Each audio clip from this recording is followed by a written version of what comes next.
The investigations on Mr. Iswaran were initiated by CPIB, and since then the government has been pursuing the matter decisively and proactively. CPIB completed its investigations. The public prosecutor assessed the findings independently, and this morning they decided to proceed with charges against Mr. Iswaran. There are 27 charges in total, 2 charges of corruption, 24 charges of receiving gifts as a public servant, and 1 charge of obstruction of the cause of justice. Mr. Iswaran has resigned as a minister, an MP, and a member of the PAP, and the Prime Minister has accepted his resignation. Chee Hong Tat will be appointed Transport Minister. Grace Fu will be appointed Minister in charge of Trade Relations. We are disappointed by what has happened. We are saddened. We are disappointed that Iswaran has to leave politics under these circumstances. But the PAP's stance on corruption is non-negotiable. This is part of our DNA. There can be no compromise, no relaxation, no fudging on this, no matter the political price. So the PAP government will continue to do everything we can to uphold the highest standards of integrity, incorruptibility, and propriety. And that's how we maintain the trust that Singaporeans have placed in us. Happy to take questions from you.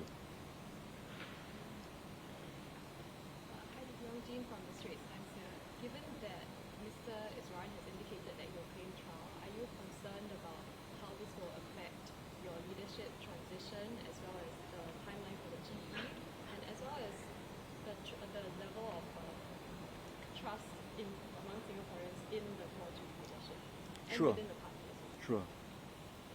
Mr. Iswaran has claimed trial, so the courts will make the decision and justice will prevail, I'm sure, through the process. This is how our system works. As far as the impact on succession is concerned, there will be no impact. We have announced that the leadership transition will take place before the next general election and before the party conference this year. This plan remains on track. Will this incident have an impact on the party and party morale? I have no doubt that it will. But we cannot allow this political hit to compromise our zero-tolerance stance against corruption.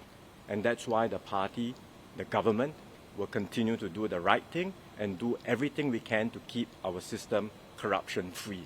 And I believe Singaporeans expect no less from us. How will the government be looking to tighten the process through which new ministers might receive or reject certain gifts that they might be offered? There is a code of conduct which sets out the principles and rules in which ministers should act and their personal affairs. The key principles underpinning the code are clear, they are sound, they are valid. For example, on gifts, ministers should not receive gifts that place them under obligation in a conflict of interest position. And that's stated in the Code of Conduct. Of course, the Code of Conduct is not static. It has been in place since 1954. It continues to be updated. And we will continue to review and update the code, taking into account the experiences and learnings from this incident. But I should also say, when we look at our system in Singapore, it's a system that we do our best to try and prevent and deter corruption. It doesn't mean that there will be no corruption. It doesn't mean that there will be no incidents. From time to time, cases do emerge, as we have seen in past years. But that's why CPIB is also a key part of the system. And they will investigate any incident thoroughly and, when necessary, take actions as they have done in this case. Mr. Iswaran was anchor minister for West Coast GRC in the previous election. With his departure from the PAP, will this affect the party's plans on when to form coalition? He was anchor minister for the West Coast GRC. Minister Desmond and the elected MPs in West Coast GRC are now taking care of residents in West Coast Division, as they had been doing since Minister Iswaran's leave of absence. As for the timing of elections, I've already said leadership transition happens before the general election. So as and when that happens, we will think about when the elections have to take place thereafter.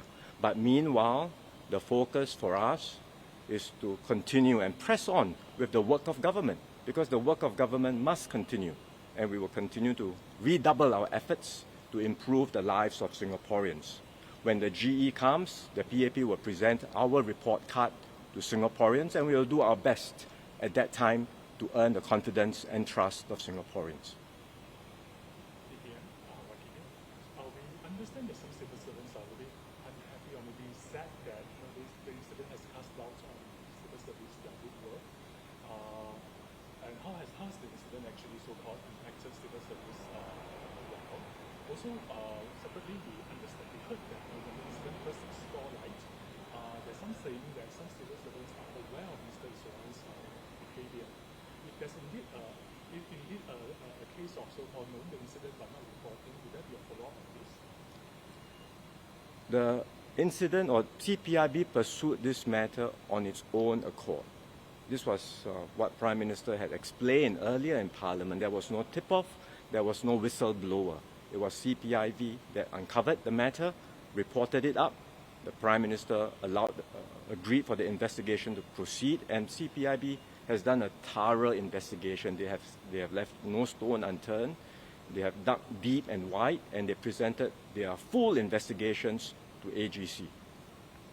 AGC has decided to press charges against Mr. Iswaran, but AGC has also explained that it will look at the investigations against Mr. Iswaran first before deciding on whether or not there will be other decisions to be taken against others who are involved in this matter.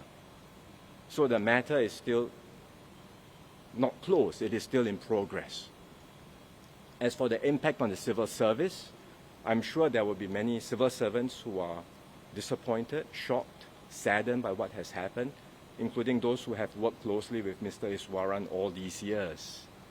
But I hope the civil servants will also see that what has transpired is the determination of the PAP government to keep our system free from corruption. That determination is clear, and we will not compromise on our zero-tolerance stance against corruption. And that will ensure that Singapore remains special. That will ensure that Singapore can continue to move forward with confidence in the future.